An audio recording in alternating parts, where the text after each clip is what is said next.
Halo semuanya, aku Dina dan pada video kali ini aku akan mereview sebuah buku yang sangat populer di kalangan pecinta pengembangan diri atau buku-buku yang bergenre non-fiksi. Kayaknya semua orang udah baca. Buku itu adalah buku The 7 Habits of Highly Effective People. Buku The 7 Habits of Highly Effective People ini adalah rangkuman hasil pengamatan Stephen R. Covey pada orang-orang penting dunia yang poinnya serupa. Stephen membaginya menjadi 7, merangkumnya menjadi 7 kebiasaan yang serupa. Stephen membagi 7 kebiasaan itu menjadi 3 part.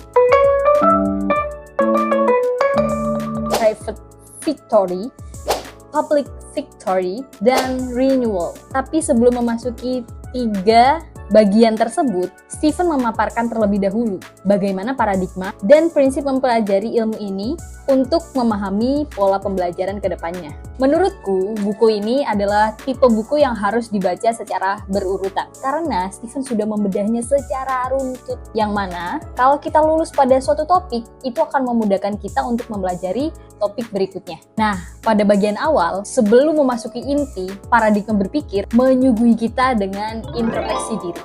Seberapa kita harus mengubah diri kita kalau kita ingin meneladani orang-orang populer di dunia, orang-orang sukses di dunia. Bagian mana sih yang nggak sama dari diri kita dan orang sukses dunia? Kedua, kita akan disuguhi dengan paradigma berpikir untuk memahami buku ini.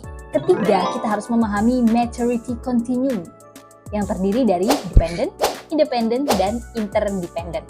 Dependensi adalah tentang kamu, yang kasarannya kayak nuntut gitu ya.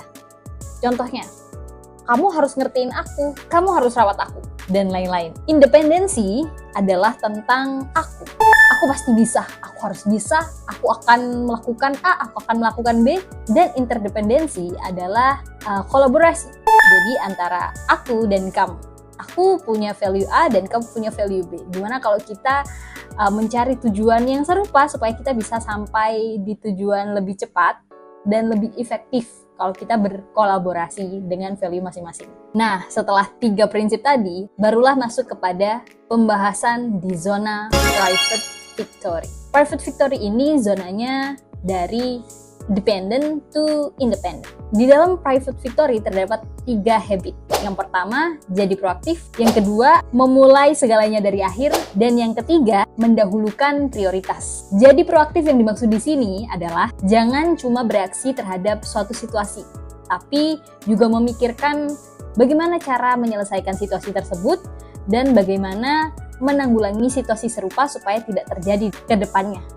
Contohnya, kita sedang menghadapi kemacetan. Kira-kira ada jalan lain nggak ya yang bisa ditempuh supaya kita bisa sampai lebih cepat? Dan kita juga memikirkan, kira-kira ke depannya nanti, jika kita mendapatkan situasi yang serupa, kira-kira kita harus berangkat lebih awal atau mengendarai kendaraan yang lebih efektif?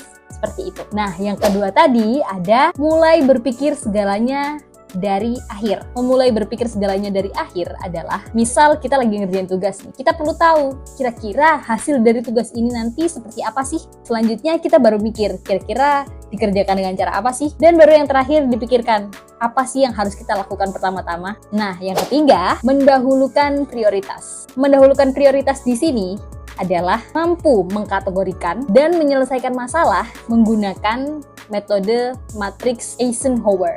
Ini udah populer, kayaknya semua orang udah tahu tentang urgent important, urgent unimportant, dan unurgent unimportant. Setelah mempelajari private victory, kita sudah bisa lanjut mempelajari public victory yang berisi tentang 3 kebiasaan. Yang pertama, berpikir win-win, win-win.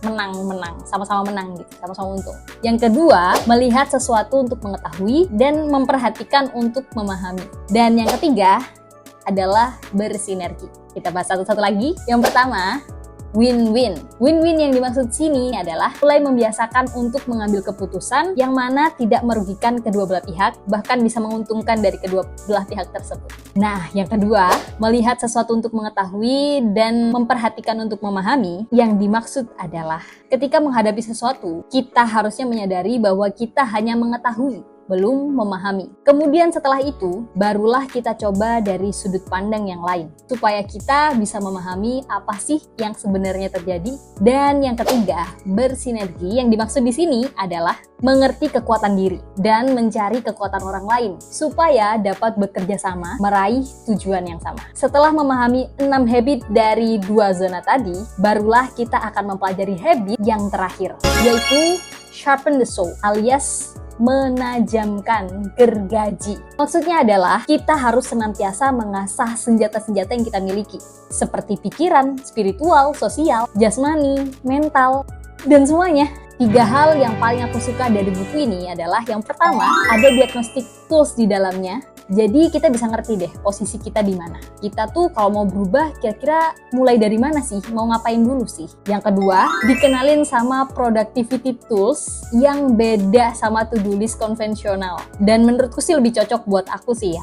Dan yang ketiga, ada tabel sudut pandang dan pertimbangan prioritas yang lengkap banget. Sehingga kita bisa melihat segalanya lebih terbuka aja. Satu quotes yang ke-anchor dalam pikiranku dari buku ini adalah kita nggak bisa nyelesain masalah dengan cara pikir yang sama seperti saat kita menciptakan masalah tersebut. Sekian review dari aku.